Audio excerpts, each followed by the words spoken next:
મારા જય માતાજી અને બધા જ મારા વડીલો અને જેમને મને મોટો બનાવ્યો છે, ખૂબ મદદ કરી છે, ખૂબ સહકાર આપે છે, એવા તમામ મારા વડીલો બેઠા છે. સ્પેશિયલી શરૂઆત તમારા ધારાસભ્યથી કરું. રાજેશભાઈ મારા શરૂઆતનો સાથી કહેવાય અને મારા દરેક ખરાબ સમયની અંદર સાથે ઊભો રહીને કીધું કે મય પછી ચિંતા ના કરતા, ભાઈ તમારો બેઠો છે. એના માટે એકવાર જોરદાર તાળી પાડજો. કનુ કાકા બી છે જે હંમેશા કટલા કપડા માટે ખૂબ મહેનત કરે છે. કાળુ કાકા છે, અમારા પરમ મિત્ર, અમારા મોટા ભાઈ એવા ધવલસિંહ. અમને પૂછતા હતા કે તમે શું થાવ, પછી કે તમે અમારા જમાઈ થાવ. સો ખૂબ પ્રેમ આપે છે. અને હવે તો કદાચ એક કહી દઉં કે મારા દીકરાની બી સાસરી તમારા કપડામાં થઈ રહી છે.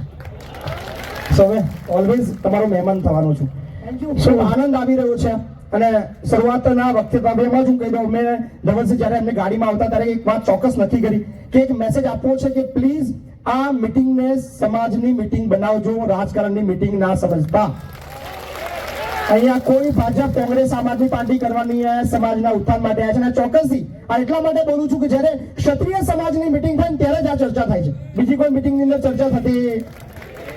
એટલે પ્લીઝ મીડિયા કર્મીને બી હાથ જોડીને અપીલ કરું છું, કાલે એવું ના લગતા ભાજપના, કોંગ્રેસના અને બીજા અપક્ષના લોકો બેઠા હતા, બધા સમાજ ના બેઠા હતા એવું લખજો ભાઈ પ્લીઝ. કારણ સમાજ બેઠો છે એટલે ઓલવેઝ ભલે પાર્ટી અલગ અલગ હોય, વિચારધારા અલગ હોય, પણ ઉદ્દેશ એક છે સમાજ આગળ જાય. એના માટે બધા દોડે છે. એટલે એમની ગરિમા જાળવું છું. બહુ નાનો માણસ છું એટલે વિશેષ મોટી વાતો નહીં કરું, પણ ચોક્કસથી એક વાત ચોક્કસ કહીશ કે શિક્ષણમાં ધ્યાન આપજો. ખૂબ પાછળ છીએ. વાતો આપણે વર્ષોથી કરીએ છીએ, સ્નેહ મિલનો થયા, સંમેલનો થયા, મીટિંગો ભરાઈ, સમાજને આગળ લઈ જવા માટે ચર્ચાઓ થઈ, આગેવાનો બી બધા બહુ આવ્યા, પણ હજુ સુધી પરિણામ નહીં મળ્યું. આનું કારણ કે હજુ આપણે ઊંઘી રહ્યા છીએ.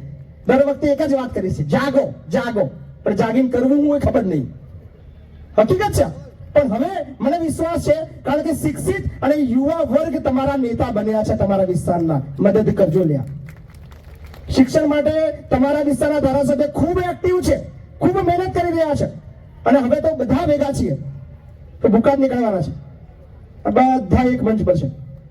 બહુ ઓછા દિવસો એવા મળે તમને કે બધા જ પાર્ટીના લોકો એક મંચ પર હોય, સમાજની વાત કરવાની ચિંતા કરી રહ્યા છે. તો તમારા બધાની ફરજ છે, બધાને મદદ કરજો.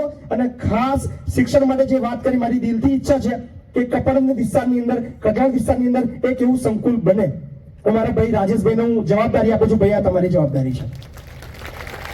આ બધા જ તમને મદદ કરવા, સહકાર આપવા તૈયાર છે. તમે ખાલી આગેવાની લો, પૈસાની ચિંતા ના કરો. અમે મારા ભાઈઓ પૈસાની બહુ છે.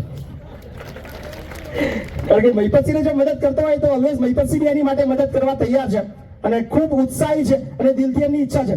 અમારા મિત્ર ધવલસિંહ બી એક શૈક્ષણિક સંકુલ માટે મહેનત કરી રહ્યા છે. બાયડની અંદર ટૂંક સમયમાં થવાનું. ભલે ભાઈ ના બોલે પણ હું પહેલા જાહેરાત કરતો, બરાબર ને.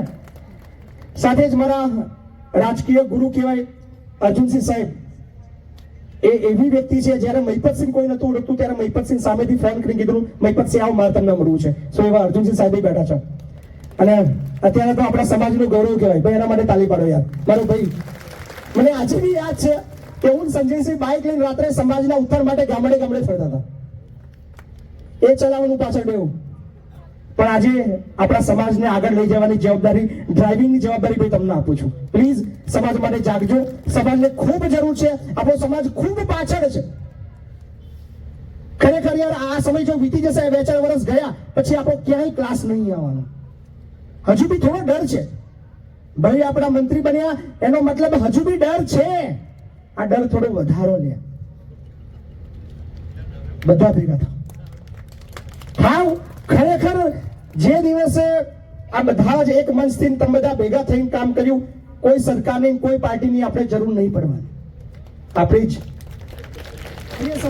જે દરેક સમાજની આગેવાની લેતો હોય, દરેક સમાજનું ધ્યાન રાખતો હોય, દરેક સમાજની વ્યક્તિઓને પડતી મુશ્કેલી માટે લડવા માટે, બોલવા માટે, એના કામ કરવા માટે તત્પર હોય. અને આપણા સમાજનું જ્યારે કોઈ વડીલ આપણા વૃદ્ધાશ્રમમાં આવે છે ત્યારે મને સૌથી વધારે પીડા થાય છે. સાહેબ ના હોવું જોઈએ. આપણું કામ છે આશરો આપવો યાર, પણ આપણું ઘરનું વડીલ બીજા કોઈ વૃદ્ધાશ્રમની અંદર આશરો લેવા જાય, આનાથી વધારે ખરાબ પરિસ્થિતિ આપણી બીજી ના હોય. એટલે પ્લીઝ મારી દિલથી ઈચ્છા છે કે આપણા વડીલોને સાચવજો. એનાથી વિશેષ મોટા ભગવાન કોઈ નથી. કોઈ મંદિરમાં નહીં જાવ ચાલશે. આપણા ઘરની અંદર જે આપણા સાસુ સસરા છે, આપણા જે મમ્મી પપ્પા છે, એ જ આપણા ભગવાન છે. ક્યાંય કોઈ મંદિરના પગે લાગવાની જરૂર નહીં. એમની સેવા કરો, તમારી જિંદગી સફળ થઈ જશે.